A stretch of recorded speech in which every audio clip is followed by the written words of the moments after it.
you're doing a fantasy story and you read this one contemporary story about this guy who's dealing with a meth addiction. Try to see if you can put addiction into that. How do you think the Frodo thing with the ring came on? It's an addiction that he had to go with, an addiction with the ring. He wanted to touch it, he wanted to keep going at it, and it ended up being a friend of his that stopped it. It's about temptation. That's basically a theme with your story. Now that leads me to a second thought. There are two different parts of a webcomic, story and theme. Story is what your characters do, what kind of conflicts they go through, that's fine. Theme is what it's about. Like you might say, Free Willy, the story is a kid finds independence and has a family and grows to have a great loving friend who's a big white whale. Well, killer whale. But the theme is families. If you have a running theme, you'll have running la la la la. I'm sorry, my tongue is not working with me today. If you have running themes, it usually goes with everything else. It might seem a little chaotic, but it'll work. If I start rambling off, just tell me, please. Now that leads me into my second. I've lost count how many points I have right now. Sorry if you're rolling your eyes. Well, thank you. All right.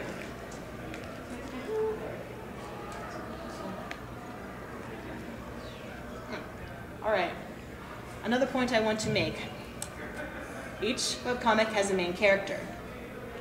It doesn't have to be a guy, doesn't have to be a girl, doesn't have to be neither. Never seen that before, but heck knows, I could find one.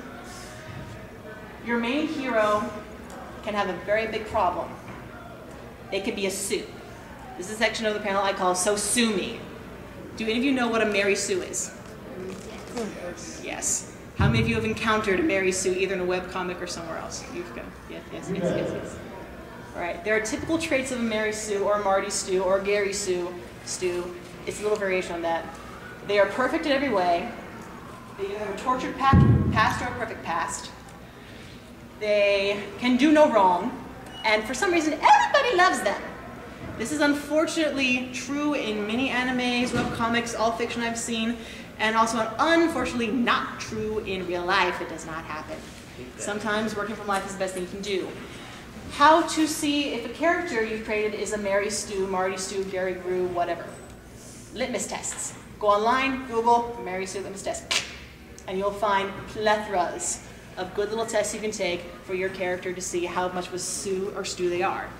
Now let me just warn you right off, these tests are not set in stone. For example, if you put Neil Gaiman's Sandman, the character of Dream, in there, he will have a 99% characteristics of a Stu.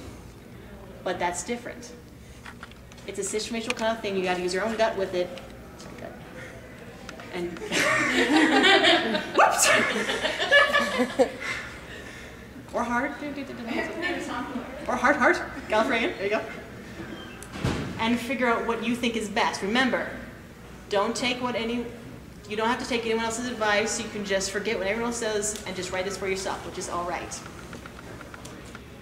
Now, another thing I want to mention is how to start your comic.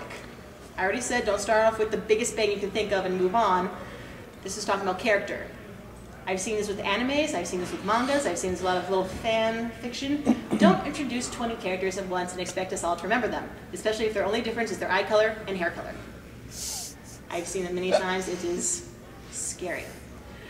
If you want to differentiate characters, start them one at a time. Spend one chapter introducing this character, another chapter introducing this character. This was the formula that was used for introducing all the characters in Sailor Moon.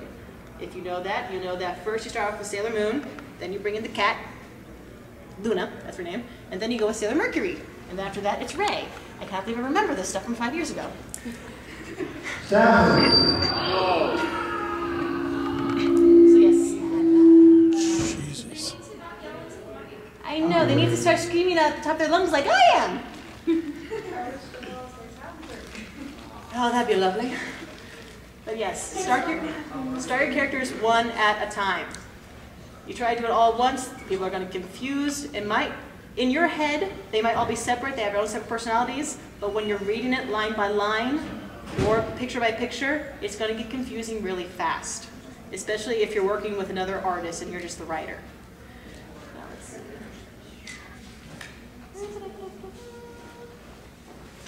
How the characters look If you think your character is a badass kind of fighter dude, they might look like this. They have this cool armor on, these spiky long hair, tan, little cut right here. I don't know why, but they have it right there.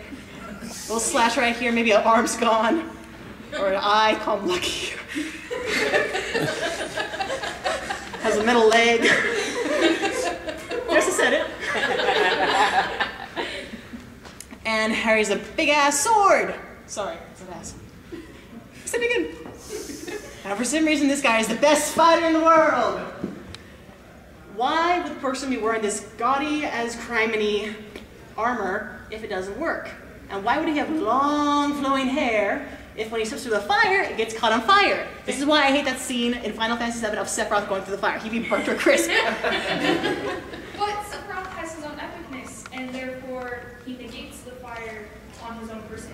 I know, but then we got to the steel bikini kind of, what's it? And yet somehow they never get hurt. The girls and the teeniest bit of armor never get hit. This is why I hate those little bits of armor. Okay. Oh yes.